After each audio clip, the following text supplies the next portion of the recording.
You're listening to Ka-Pow, the pop culture podcast. Comics, television, movies, and more. If it impacts fan culture, we have something to say about it. And now, your hosts, Jordan, Cliff, and Seth. Hello, everyone out there, and welcome back. It's your friends at Ka-Pow, the pop culture podcast. My name is Jordan Lowe. I'm Cliff Barnes. I'm Seth. Hey guys, I worked at Chi-Chi's a long time ago, and there was a guy that was crazy that worked there. Really nice guy, washed dishes. You have to warn us an anecdote is coming. You can't just launch into an anecdote. I thought there was a bumper that played before that. You have to formally announce you have an anecdote. Yes. Anecdote. This guy, he was on the news the other night. He stabbed somebody with a pitchfork. I saw that. I did too. I know that guy really well. Wow. Yeah, I used to antagonize him, and it may have pushed him to madness. Wow. He was crazy. I remember I freaked me out after having worked with him for about 10 years, and his mom drove him to work every day. One day he was driving a car, and I saw him. It was like seeing a dog drive a car. I was so freaked out. I was like, oh my God, what is happening? I was like, Dave, do you think it's a great idea? He's like, I don't know. It's like, well, but I feel sorry for him because he's got something a little wrong. He was in a wreck when he was younger, and he's still like got his wits about him, but he's a little off, obviously, and he super nice though. And he just liked to garden and everything, but I'm sure there was some sort of family dispute. I personally think that he was just trying to social distance, and he likes it. He was trying to keep people like a pitchfork length away from him, and he may have got a little stabby. Hey, we're all learning the rules of this new season. I know. Yeah. You got to cut people some slack. That's right. Anyway, I also thought of. Oh, wait. Before we move on. What? After we're done, can you send me the Chi-Chi's recipe for the steak El Paso? And what kind of barbecue sauce they use? Steak El Paso. It was their own barbecue sauce. It was a good barbecue sauce. Oh my God. Yeah, steak El Paso was slathered with the barbecue sauce. Came with 2 pepper jack enchiladas with Tex-Mex sauce. Yes. I know. Oh my God. Pepper jack cheese on top and inside. Yeah. Oh man. All right. So you guys have seen all of those quarantine houses memes going around. Which house would you want to live in? You know what I'm talking about? Yeah. We're doing the Ka-Pow quarantine house. It's going to be 3 houses you can live in. It's your 3 dads here. It's which house you had, Cliff house, Jordan house, or Seth house. And we're going to pick right now. I've got a handful of guests from the podcast. So we're going to reach in and pull one out. So this one's for Cliff. This person's going in Cliff's house. And I'm just going to keep doing this across the board. This is Jordan. This is me. And I'm going to split them out here. And I'm going to read off who's in each house. I'm kind of sick of my own house at the moment. So if I had the chance to visit anyone's house, I'd be down for it. Some people are coming over. We're going to send out the call. All Man, right. have we had that many guests on? That was quite a whole handful. Yeah, I had to cut some people. Man. Okay, let's see. Let's open them up here. Wow. All right. Jeez. Okay, holy mackerel. We're going to have some messed up houses, Jordan. Because in Cliff's house, he has Coach Mayer and Valerie. Oh, man. We're having Coach Mayer and Valerie. Good luck. We're having a dinosaur strawberry shortcake party. And you got Russ. Jeez. Cassidy. And I'm going to throw a wrench in. Justin also. You got Justin. So that's a pretty good house because I know some of the names in these other ones. We got a mess coming up. Yeah, I don't even know who's left. Okay, well, you're about to find out. Family has decided to go to your house instead of mine. That's exactly right. Okay, let's see. Wow, I'm just kind of scared who's in my house. Okay, so okay, Jordan, in your house. Well, wait a second. I'm going to look at mine. It might be funny to read mine first. Yeah, this is not good already. I have a house. No, there's something. Okay, these are friends of ours, right? These are people we like. I don't care. Who used to like us? I don't care. Whatever. Okay. Well, let's just go. In my house, I have Michael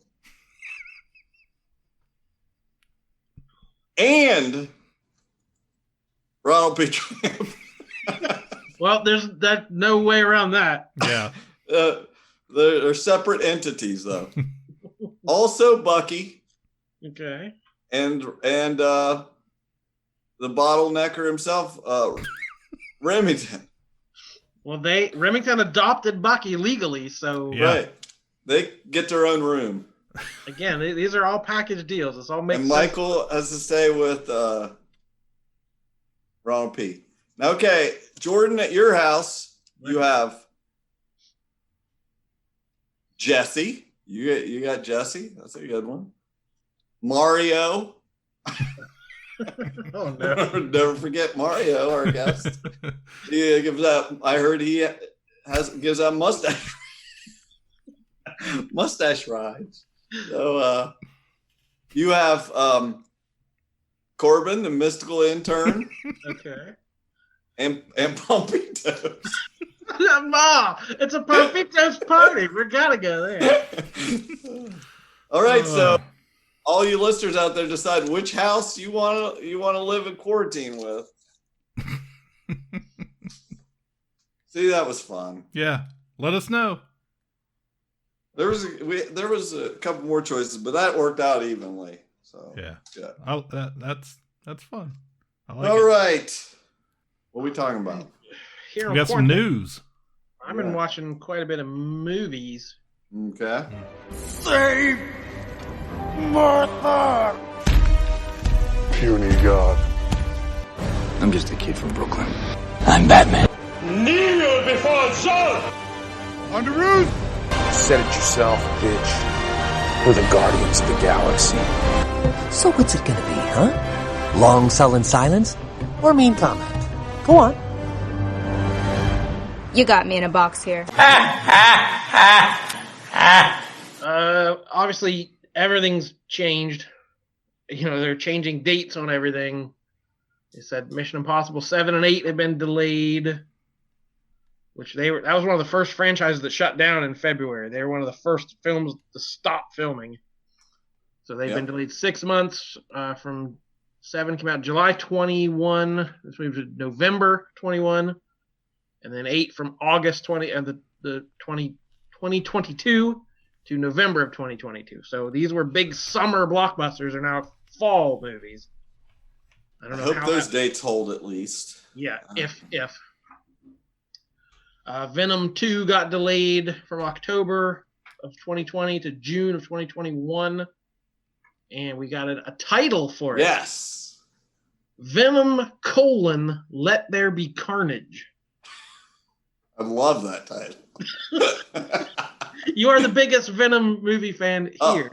Yeah, it was so dumb and good. It was a good, so bad it's good movie. Let There Be Carnage. It works. I don't know why. Exactly what I wanted. If there wouldn't have been a colon in there, I'd have been mad. And I forgot it's being directed by Andy Serkis. Did we know that? I forgot. I think we mentioned that once, but another director confirmed. Sam Raimi is directing Doctor Strange in the Multiverse of Madness. Mm-hmm. That apparently in February it got out that was happening, but no one he would not confirm it. But just this week he said something about I'm working on this movie. It's like, wait, you've never said that before. So it became news all over again that he's definitely the director. Right. That's set for May 7th, 2021. So if there is a free comic book day next year, that'll be the big free comic day movie, Doctor Strange. And then there was a thing going around about the plot hole of Back to the Future has been addressed. Did you see any of that stuff? Yeah, I can't remember what it was. Yeah, it made a couple headlines, but oh yeah, about remembering him. Why didn't they remember that kid? That's stupid. I never even thought twice about that. So yeah, James Gunn and Chris Pratt were tweeting about quote unquote perfect movies, and that Back to the Future should fit that. But they said, well, but there's one gaping plot hole: is how do George and Lorraine not remember they met their kid in high school? So that wrote Bob Gale, the screenwriter, into it. He had to explain, like his quote was, they only knew him for 8 days when they were 17. It's like, do you remember perfectly what everyone in your high school looked like, and how would you remember?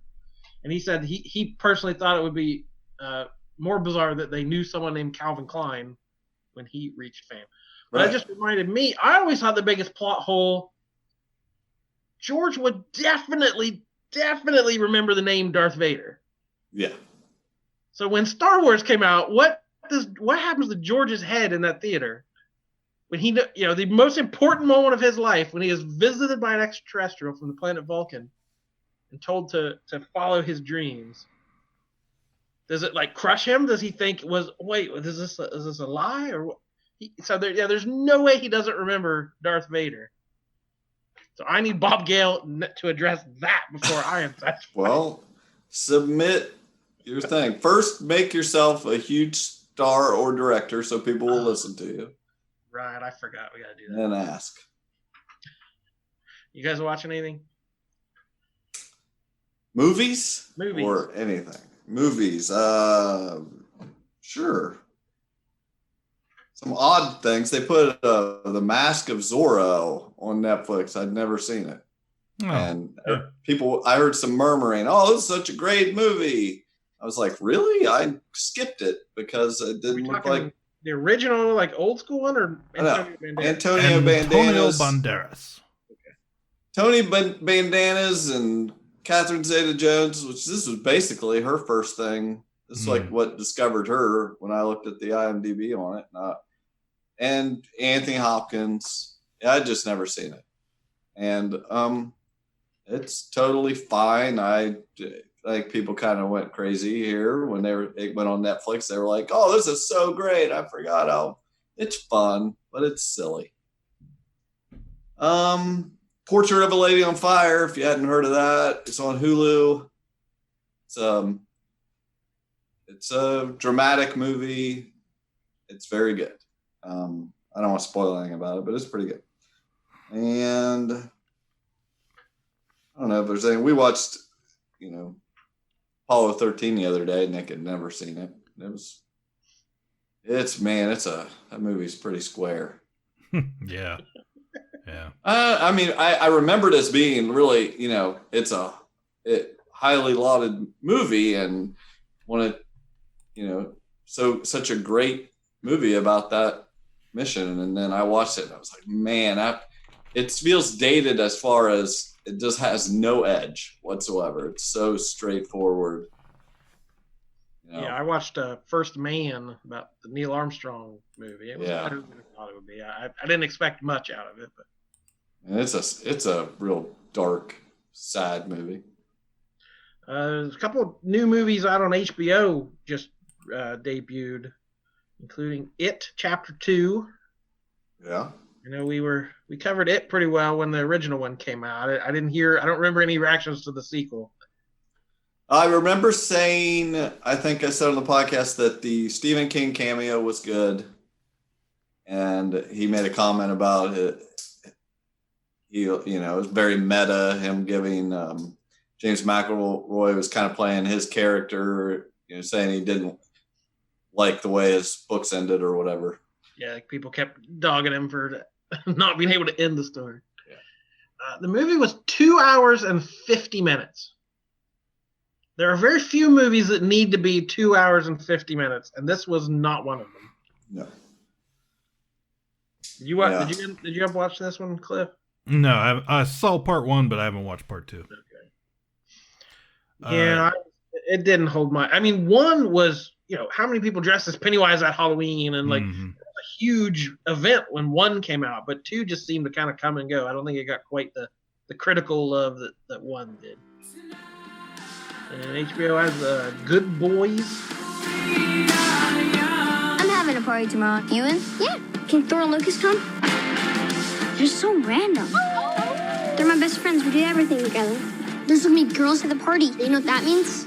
Drama. No, kissing.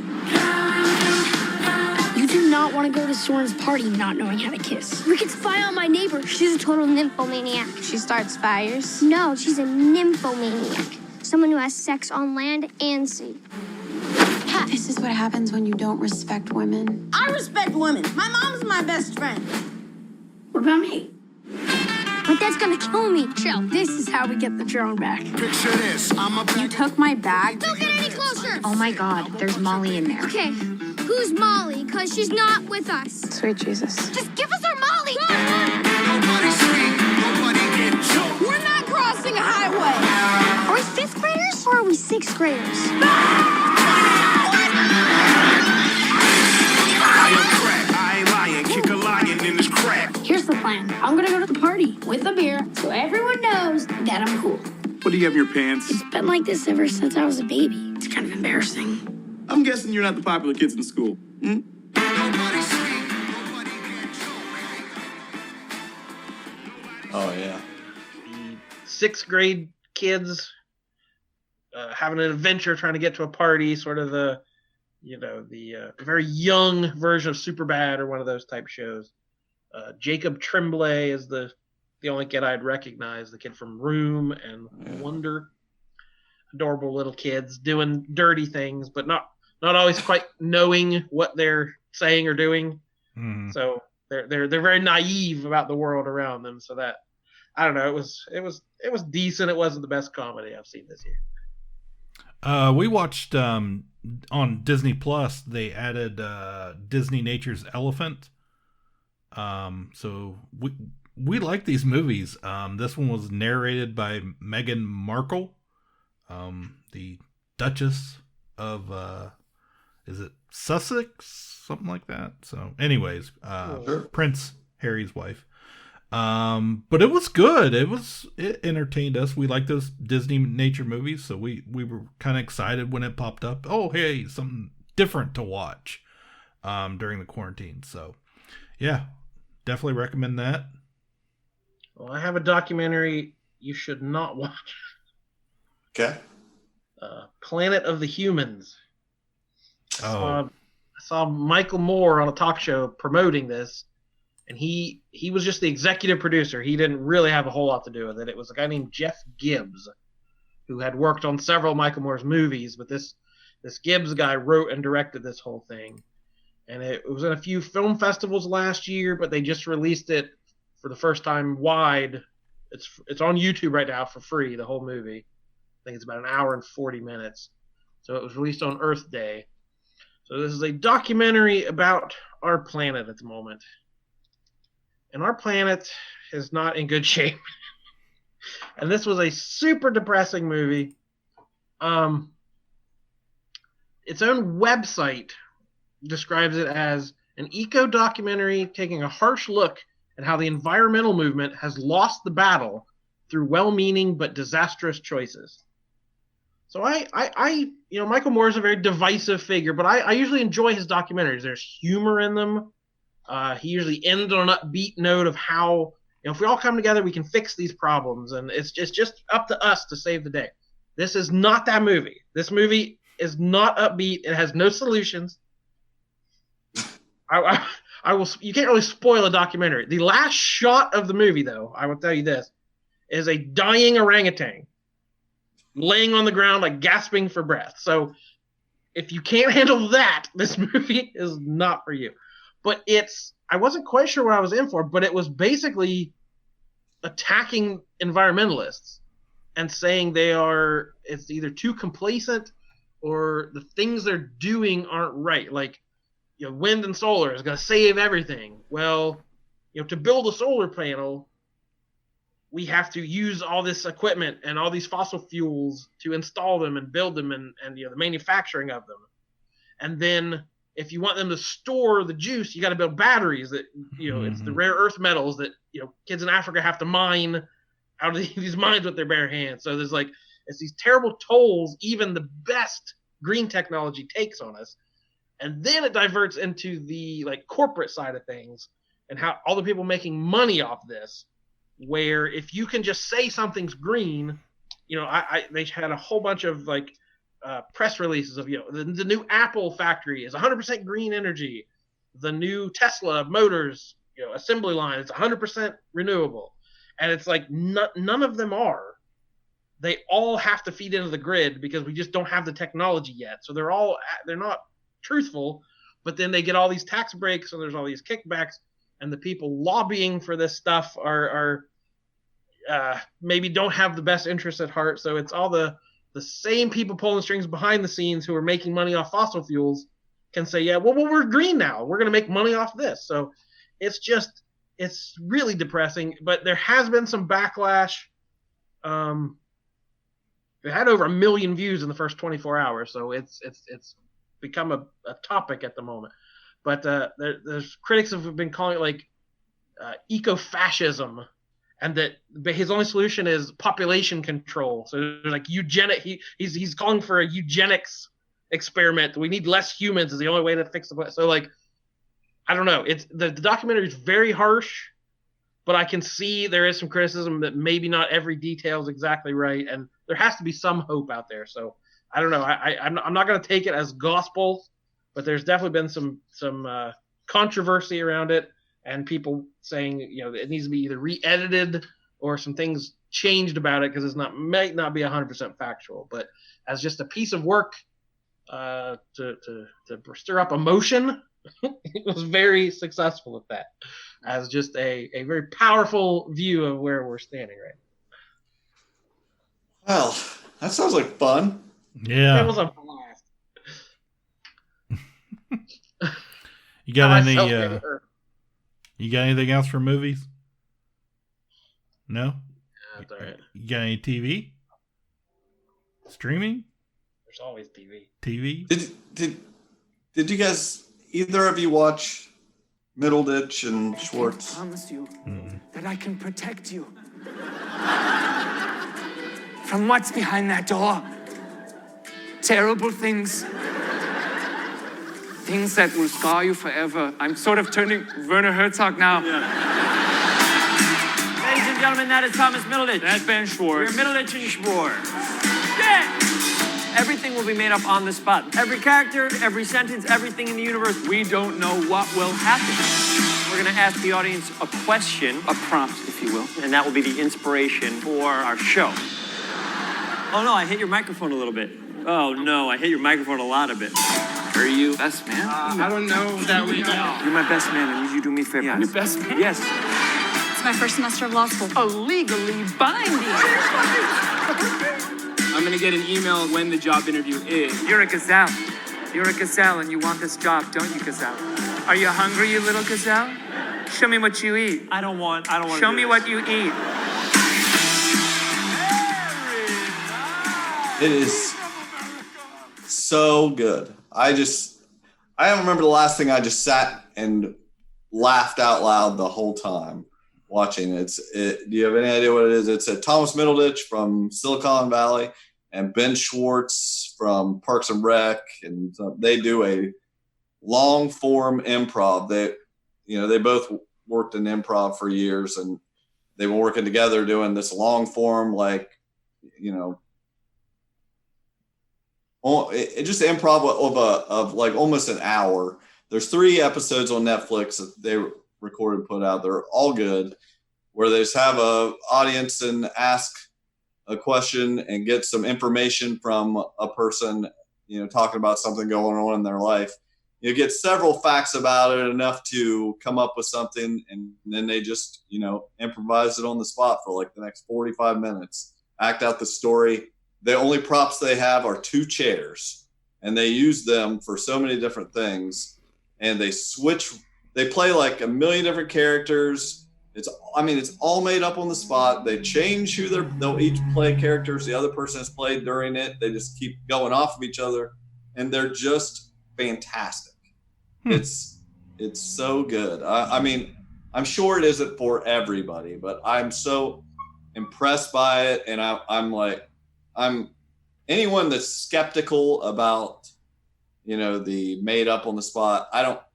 I'm all in, but it's totally believable to me, because you could see how you could improvise all of this. It's just they're really good at it, you know. And it gets silly, and it just when they realize things that they're going to tie together, even accidentally, as they are telling the story, it's just so fun. So I highly recommend you check it out. I think it gets better throughout, but you kind of have to build. You just you're really 3 hours, but try an hour anyway if you have any interest. I finished. I mentioned it earlier. I finished just the other day that Food That Made America docu-series on the History Channel, and it was so good. On the next episode of The Food That Built America, a small-time candy maker named Milton Hershey hits on a big idea. I don't want to hear about how they do it in Europe. I'm using fresh milk. That'll build an American empire. It's chaos out there. And a father and son duo named Frank and Forrest Mars forge a dynasty that'll rival Hershey's and tear their family apart. Help! Help! An outdoorsman named Clarence Birdseye joins forces with serial empire scion Marjorie Post. I'm not interested in owning 3/4 of anything. To introduce the nation to frozen food. How much for the rest? Ruthless tactics lead to an all-out cereal war. I'm gonna bury you. A gun-slinging Kentucky businessman rises from a gas station kitchen. I made you a promise. You remember what I said? To become an American icon. And the McDonald brothers turn the restaurant kitchen into an assembly line. Those are done. Flip them. Let's go. I love these things. And you know, the names we know, like I mentioned, names we know, but we don't know the backstory. And they got into Colonel Sanders and Birdseye and Birdseye Frozen Food and more. Swans? No, not yet. Maybe season 2. I'm hoping. But yeah, but so many of these, you know, catalogs and stuff I talked about before. But man, that episode 3 was just maybe the strongest episode of them all. I really highly enjoyed it. Just what happened with these family companies and labor disputes and wars between the two companies, and you know, Mars and Hershey chocolate, all that stuff. So yeah, it was really, really, really good. So I can't decide which of you guys is fun ass documentaries to watch first. Well, the best things I've watched. Okay, Saul, Better Call Saul, season 5 ended. Was amazing. It's the eternal question. I know you haven't watched this, Cliff. You didn't watch Breaking Bad either, did you? Mm-mm. But I mean, there's a lot of people, like I've said before, that claim Better Call Saul is better than Breaking Bad. I think that's a lot of hooey, because the first couple seasons of Better Call Saul were just fine. They were fine, but they're at another level now. They're up there, killing it, and the tension of what will happen to Kim Wexler is the question of all media. It's why I'm not sleeping right now. It's keeping me up every night. Yes. And the turn of events of what is happening in this last episode, the turn of the way her character is going was not on my radar. It was not on my radar. I just kept expecting her to have had enough of his shit. You know what I mean? Yeah, I'm going to try and stay vague, but yeah, because that's this is a prequel.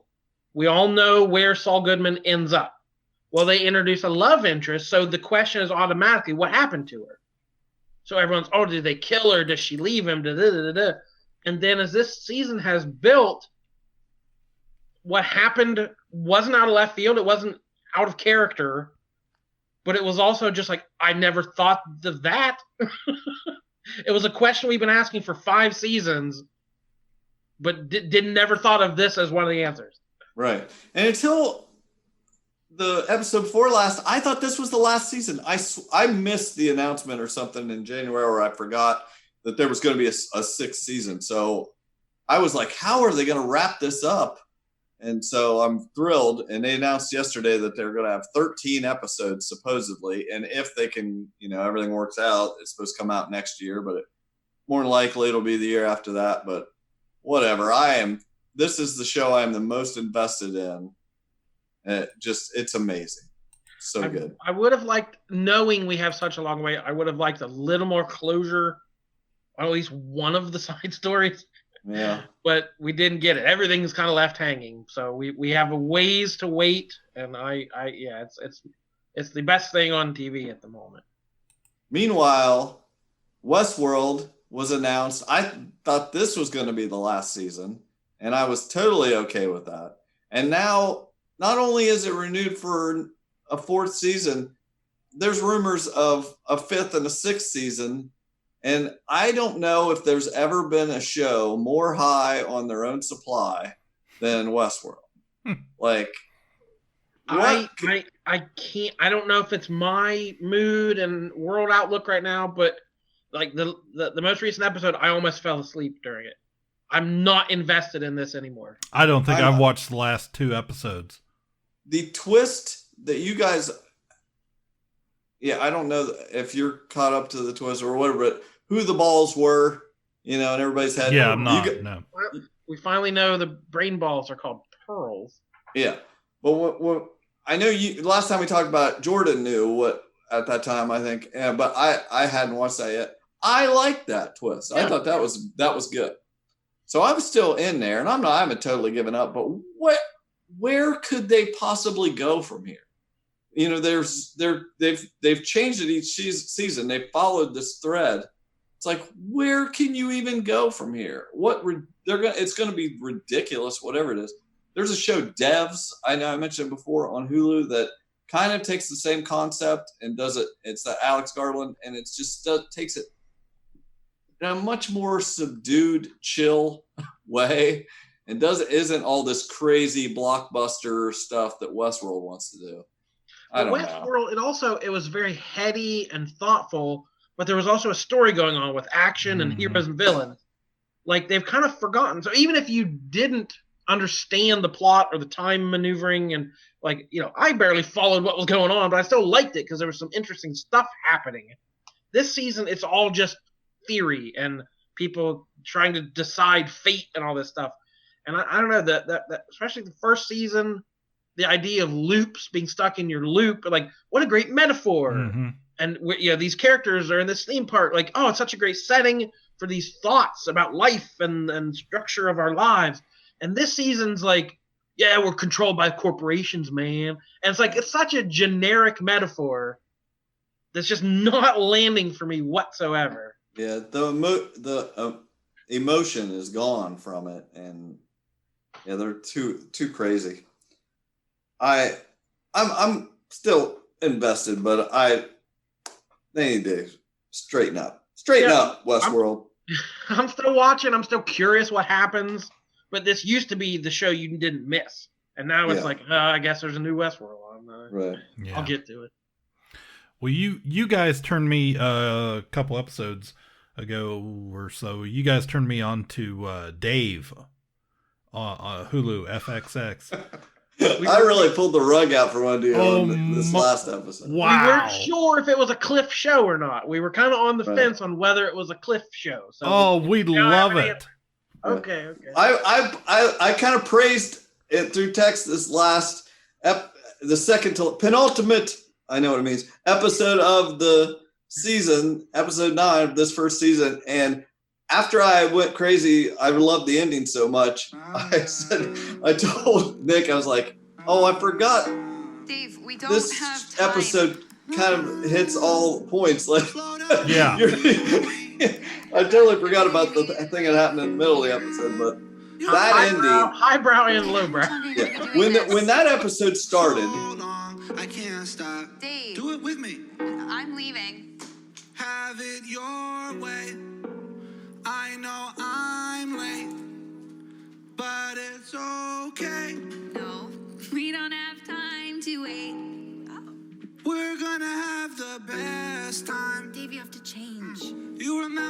got all mad because I threw out that flyer. That was not a flyer, I told you.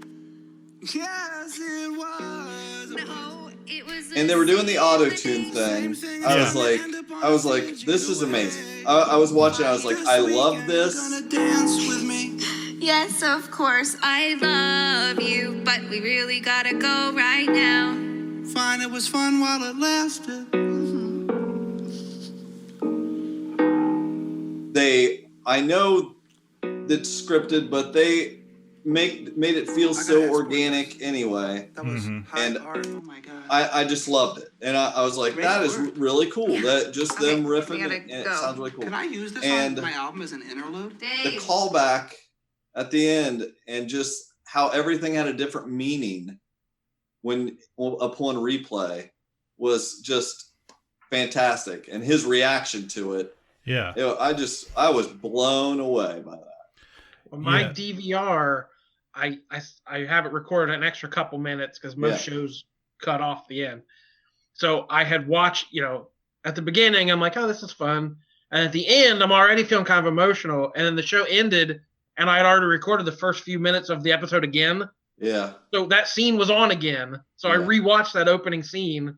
I'm like, oh, you don't know what you have, man. Like I was already like it was cool to rewatch it immediately right after the episode ended. Yeah, because I hadn't watched any of this, and then we just kind of binged it all last week. Alicia and I did, and at first we were kind of like, what is this show? And I don't know, and it's kind of out there a little bit. This is a weird guy. And but we kept watching it, and by the third episode we were like, I think we were both kind of like, yeah, this is great. I love this show. And in that last episode, I had read, because you had messaged us about episode 9, you just watched it, and I was like, oh, I'm gonna have to watch this. So we sat down to watch it. I think that night or the next night. I think it was that next night. And I think it caught Alicia by surprise a little bit, just the whole tone of the show where it had been, because I think I had watched episode 8 and she had not, so we watched episode 8 and then right into 9, and she was just like, she goes, why did Seth tell us to watch this? Like, this is awful. And I was like, well, you got to understand that he likes that emotional stuff. He wants some depth to the episode. She's like, oh my God, this is so sad. And I was like, yeah, it was a pretty great episode. It was great. And of course, the lowbrow stuff for me was, I was rolling. When he said, I paused it and rewound when he said, oh shoot, what did he say? I reinvented? Was that what he said? No, this was He's like, he was like, you can't go back. You can't take it back or something. So like, I understand it. That was just so good. Yeah, so good. But the first minute of this show, I'm reminded of our friend at the Dueling Ogres. Does he not remind anyone else of Brandon from Dueling Ogres? Yeah. Like a little bit in the looks. I'm not comparing looks or anything, but like just the way he talks. I know Brandon best from his voice. He's a podcaster. Yeah. Like even the inflection this guy does, he sounds just like Brandon. He the way he makes a joke is the same way Brandon does. So he's definitely he's got something, that you want to watch. I mean, he the biggest twist to the whole thing is the first episode. Like the guy actually can do what his character is supposed to be able to do, and I'm like, he's got something, and he's totally watchable. Definitely. I love it. But I don't think we ever even explained. This is the FX show about Dave is an aspiring rapper. Yeah. And like white rapper must be somebody like we've had Justin Bieber, we had a Kardashian. There's a whole bunch of indie rappers who have cameoed. So he must be in the know. Yeah, it surprised me. Like when I mentioned it to my son is 19. When I mentioned, I was like, oh, we're watching Dave, and he's like, who's that? I was like, Dave? Yeah, who's Dave? I was like, Lil Dicky. He's like, oh yeah. And like he knew all about him, and I was like, okay, what?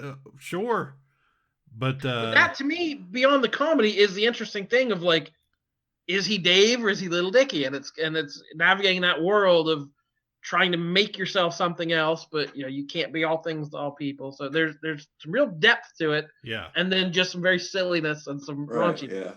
Yeah. It's the silliness would get me to watch. The depth is what makes me excited about it. Sure.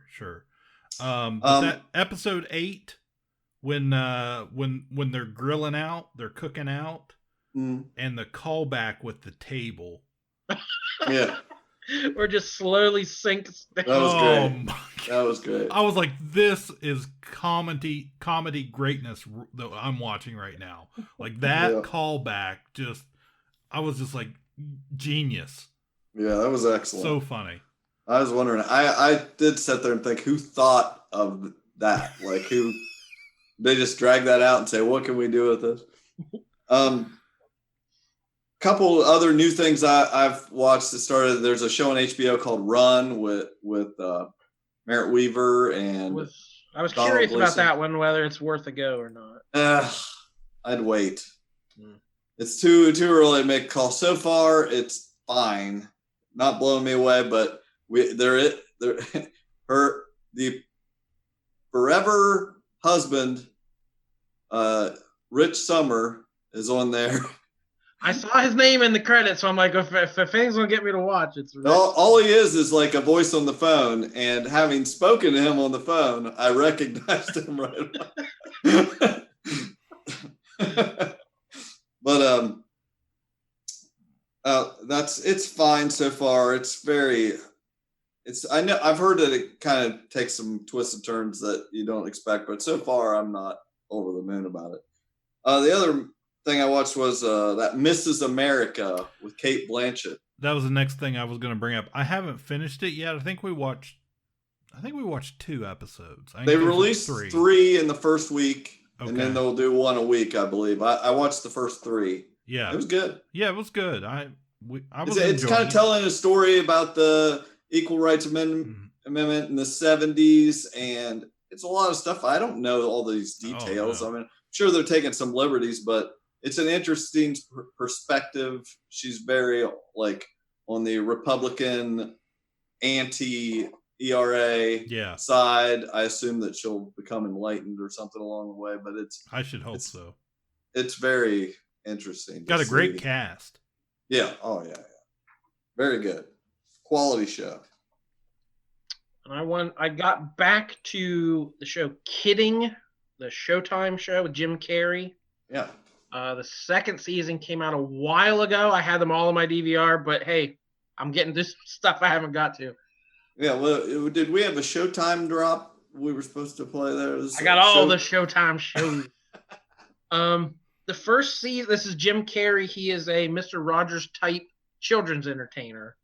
He has a land of make-believe with all these puppets, and he's the most wholesome person you've ever met. He tries to live his life loving everyone and being friends with everyone, but his life has taken some bad turns, and he's still trying to be that optimistic guy, but there's just these things inside of like, why is this not working? And he's had a lot of tragedy and heartbreak. So it's a comedy. It's just a half hour, but it's another one of those shows with a lot of depth and drama too. And the first season was decent. I liked it. I was curious what happened in the second one. The second season got really, really good. It was very strong. His sister is Catherine Keener. His dad, Frank Langella. Amazing performances.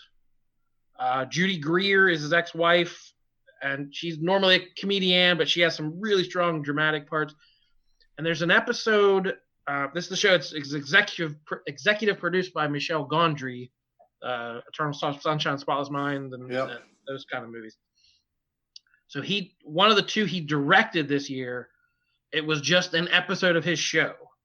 So it was an episode of Pickle Barrel Falls, where hey kids, welcome. And I remember Glow did that once, and it didn't work. Mm-hmm. But this show nailed it so hard because he's estranged from his wife. They're separated, but they haven't officially divorced yet. So the whole season is him coming to terms with like, we're gonna get divorced and it's okay. We're our own separate people, and he's started to kind of say stuff on a show that people are like, you shouldn't say that in front of kids, but he thinks kids should know the truth. So it's a half hour of his puppet time show where he's explaining divorce, and he's waiting for his wife to come with these magical papers that'll send us on new adventures. And it's like some of the puppets, like their houses break and fall down. It's like, well, get the glue, we need to fix it. And the idea, he's like, sometimes glue doesn't hold. Sometimes glue's not enough. And it's like, this episode wrecked me. Yeah. And then one of the characters, his name's Hopscotch. He's a giant Sasquatch puppet, but all you ever see is his feet. So he's like, 50 feet tall. You just see his feet. Voiced by Dick Van Dyke. Comes out and sings a song. Dick Van Dyke sings a song about heartbreak. I was a sad and lonely Sasquatch. I had no home, nowhere to be. You took me in and then you changed that. You built a place for me.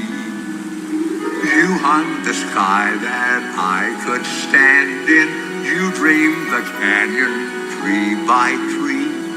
You built a place that makes me happy. You built a place for me. I was like, all right, this show already has. Yeah, right there, it went completely over the top. So, I just from out of nowhere, this show rocketed up my appreciation list. So, A+ for Kidding season 2. Thank you, friend. Home is a place where people matter. Home is a place for family. You built my home, and that's what matters. You built a place for me. I watched a tweet, a video of tweet post or Twitter post. Jeez, Get this. Cut all that out. Oh my lord! Too. What's the tweet? Twitter post? Better. Yeah. Barrel. Dick Van Dyke singing to a cat the other day. I watched it like 5 times. I was just like, this is wonderful. He's beautiful. So, anything else? I just want to mention one last thing. Watching Superstore this week, a commercial comes on for a new episode of Parks and Rec. Yeah. So, depending on when this episode gets edited, it might have already come out by now. But shock the world! They're for the doing a fundraiser for COVID-19 relief. The whole cast, the executive producer said he had the idea, emailed him, and said everyone got back to him within 45 minutes. Yes, I'm in. So they're recording it, from their homes. I'm sure it'll be through Zoom or Skype or something like that. So everyone's reprising their roles. It's set during the pandemic. The show, if you watch the show, it skipped into the future. So this is set during today. And it's Leslie determined, she's worried about her friends during the pandemic. So it's a show about the pandemic. So it's Leslie Knope, trying to take charge. Yeah, I'm psyched. Hero we need right now, Leslie Knope. I'm ready for this. I think it's on the 30th, I believe. So I'm Thursday, April 30th at 8:30 NBC.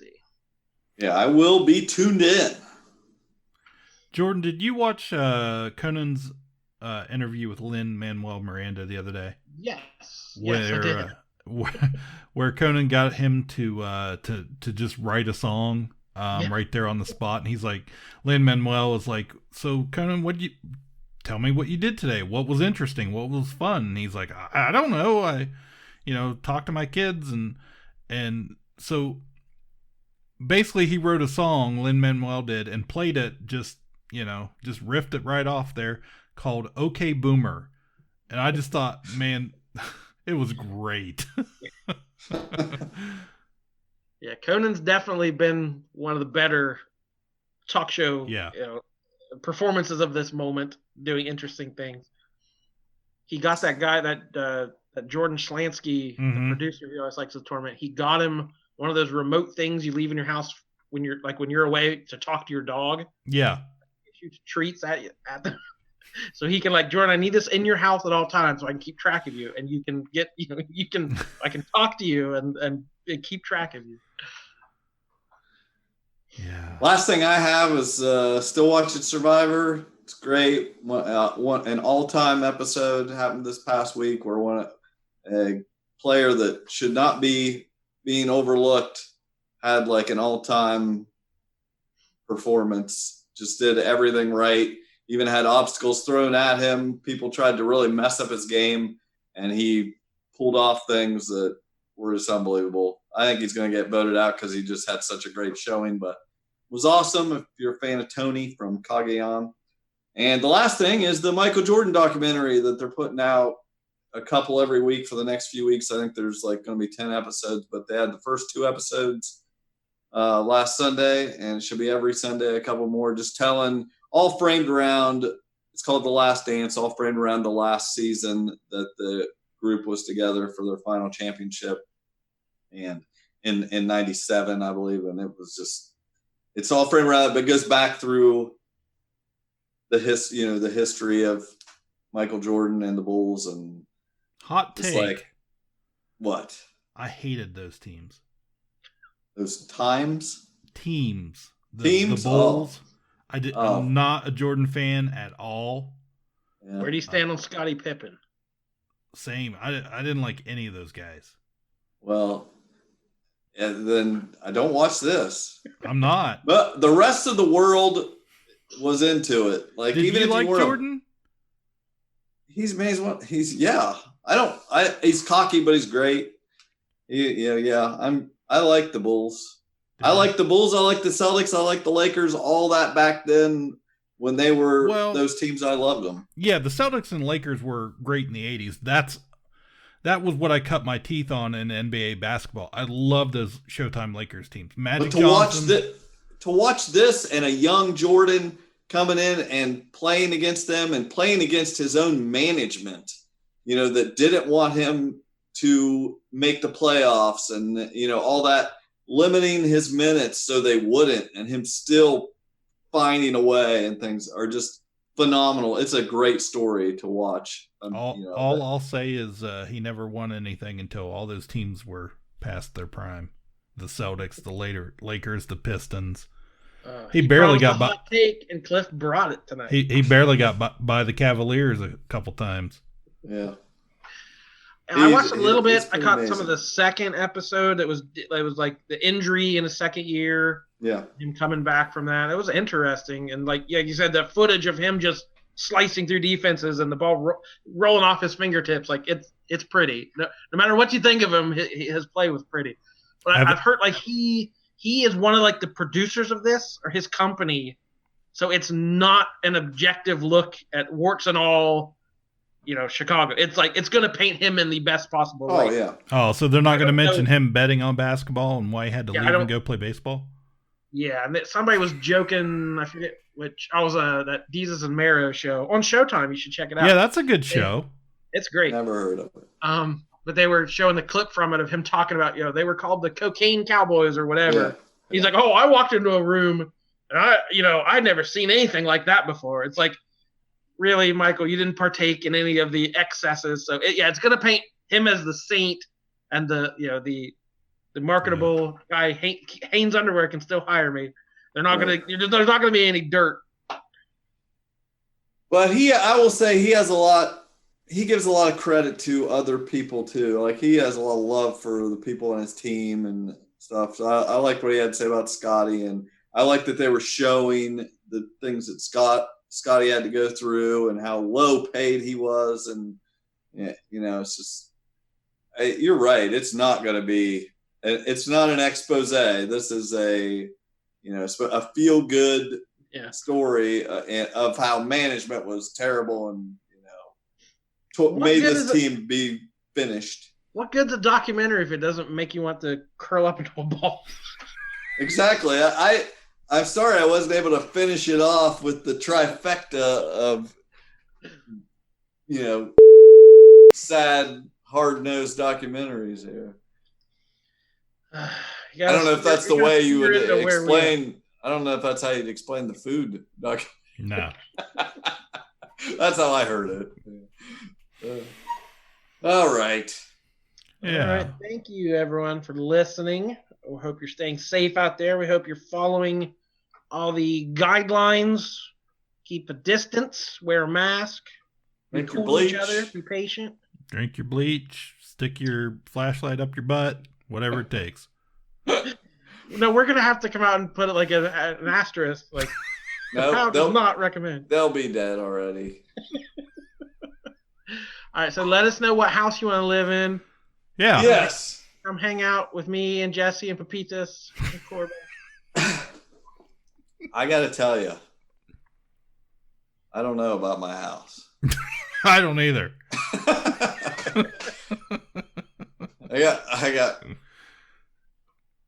I don't know.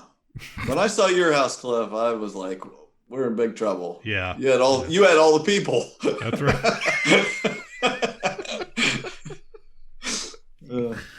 Oh, shoot. All right. Thank you, everyone out there, for listening. We will catch you shortly. Once again, my name is Jordan Lowe. Cliff Barnes. I'm Seth. Bye forever. Ka-Pow, the pop culture podcast, is intended for entertainment and information purposes only. Sounds, music, and clips played during the podcast are property of copyright holders. All original content is property of www.udownwithkpp.com. If you enjoyed this podcast, please subscribe and leave a comment. Ka-Pow, the pop culture podcast, is available on Apple Podcasts, Google Podcasts, Podbean, Spotify, and wherever podcasts can be found. You can connect with us through social media on Facebook, YouTube, at the Ka-Pow Podcast on Twitter, or email the show, Ka-Pow, the pop culture podcast, @gmail.com. If you really want to go the extra mile, please sign up to be a patron through the Podbean app or our website, www.udownwithkpp.com, to receive special content and early access to some episodes. We are grateful to anyone that chooses to contribute, but please know that most of our content will always remain free, so please continue to like, comment, and share. Where's the music? Yeah. Oh, running out of time. We will end in 10 minutes. Hey, take that, Zoom. Yeah, eat that. We're not giving you any more shout outs if you're not giving us 3 minutes. Yeah. Yeah.